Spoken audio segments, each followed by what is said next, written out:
Hello everyone and welcome to an incredible game from round 7 that just finished. It is Hans Niemann versus Fabiano Caruana, and it's sort of a miniature, so we're gonna dive straight into it.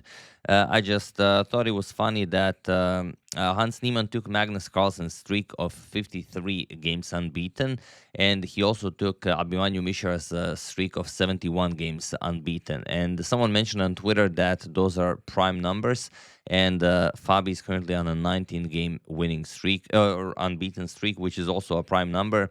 So a good opportunity for Hans to sort of establish himself as the prime hunter. But yeah, both of them playing incredible.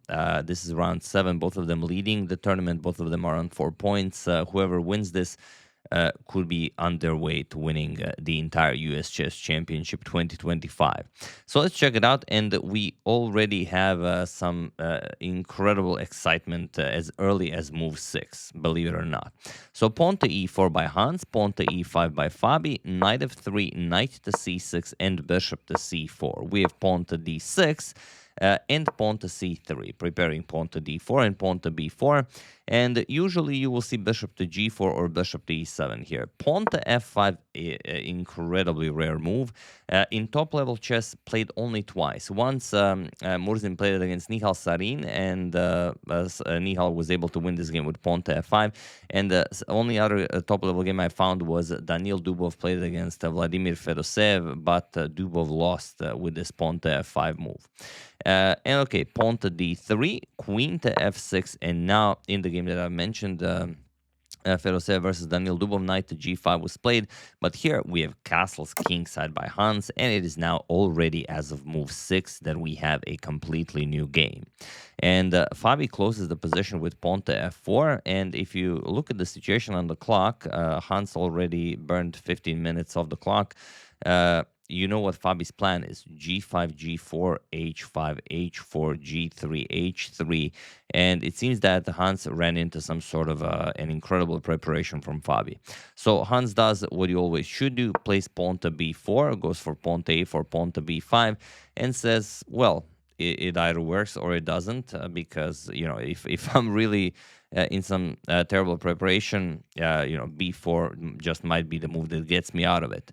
Knight gt7, we have pawn to a4 and pawn to g5. Fabi starts the advancement on the king side, pawn to b5, and now knight to d8. We have pawn to d4, pawn to g4, chasing away the knight, knight to e1, and pawn to h5. Now Fabi going for pawn to h4, and then the pawns are just breaking through. And yes, the king is still in the center of the board, but Fabi has created a wall here, and there is nothing Hans can do. We have knight to a3, preparing to move the bishop, bring the knight over to c4, but it's really a slow plan. Knight to e6 from Fabi, pawn to b6, a very clever idea from Hans. Idea being that if you capture, he's going to play knight b5, and then you cannot play c6 as the d6 pawn hangs, so it would be a very good position for him. And also you're just threatening to capture on e6, remove the defender of c7, and then capture and then win material. So it's a very nice idea from Hans, but Fabi stops it. Just pawn to c6, takes away the b5 square from the knight on a3, and bishop to a2, freeing up the c4 square for the knight. Captures on a7 would have been the safer choice, and now knight to g5. And here we sort of entered the part of the game that can only be described as a barrage of inaccuracies, mistakes, and blunders.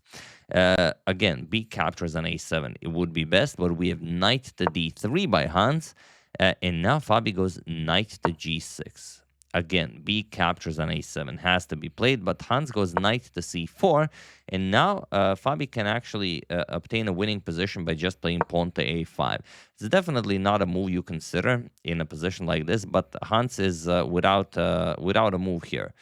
Because you can't do anything on the queen side, you can't do anything in the center, even though you're attacking that e5 pawn, it doesn't really do anything, and Fabi will just start his advancement with pawn to f3, pawn to h4, bust open the king side, and win the game that way. But Fabi, for some reason, went bishop to e6, and now Hans can sort of get back into the game by playing b captures on a7. Point being that if you capture, then let's say bishop captures on c4, And if bishop captures, you have rook captures on a7, and now queen b3, you stop the kingside attack, as you're just too slow. If pawn to f3, you can just play bishop captures on g5, and you remove the queen from f7. And then once the king moves, let's say king goes here, queen to e6 with the check, and you pick up the knight, and everything is perfectly fine. White is even winning. It's not a forced line, but it's a draw. But if Fabi over pushes, then he can even lose the game. But we have bishop to a3 from Hans, now again giving Fabi a winning position. Fabi captures on c4, bishop captures, and pawn to f3, pawn to g3, and pawn to h4. And now you're not even in time for b captures on a7. If you go for this, then look at this. Captures, and even rook captures. King captures, queen to h8 with check, and after king to g1, just knight h3. You cannot go anywhere on the f and g file. You have to go to the h file, and once you go here, a nice discovery wins the white queen. So after h4, we have queen to c2 by Hans, and now Fabi just... well, the problem for Hans is that any move Fabi plays is winning. E captures and d4 is winning, captures is winning, a5 is winning. You can play h captures and g3, so it would be difficult to make a move that is not winning. As I like to say, your cat could make a move here, let alone your uncle. Your uncle would just, play some brilliancy here.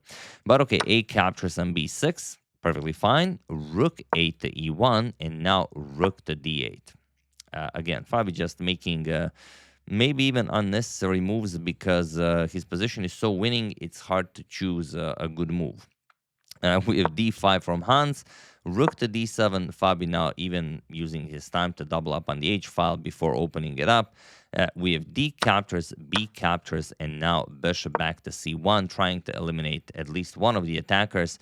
But Fabi doesn't need the knight on g5. He goes rook d to h7. Hans does eliminate it. Queen captures, queen to b3. But just h captures on g3. And that's it. There's nothing for Hans to do. He tries queen captures on b6, but now pretty much anything wins. But there's also a forced checkmate. So what do you play here? While I give you a couple of seconds.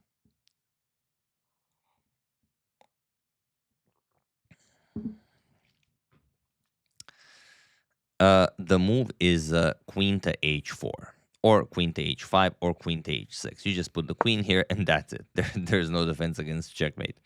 And you could even play rook captures on h2, but then queen captures on c6, and it could be a problem for you. So it's better to just go queen to h4, and that's all there is to it. Queen to b8 check was played by Hans. We have king to e7. And he was in this position on move 28 that Hans Moke Niemann resigned the game, as there is nothing more to be done here. Fabi takes the lead going into round 8, and, Fabi's opponents, he will still have some challenge. I mean, it is the US Chess Championship, and he faces Levon Aronian in the final round, so that could probably be the game that decides the tournament. But yeah, we'll see. 4 more rounds to go, anything can happen. But yeah, here you resign because after you give one check, king f6, and that's it. Queen d8 check. Seems like maybe you're eliminating that queen, but just bishop to e7. You attack the queen and you checkmate. Even if white tries to sacrifice, it doesn't really do anything. You're still going to checkmate the king on h2.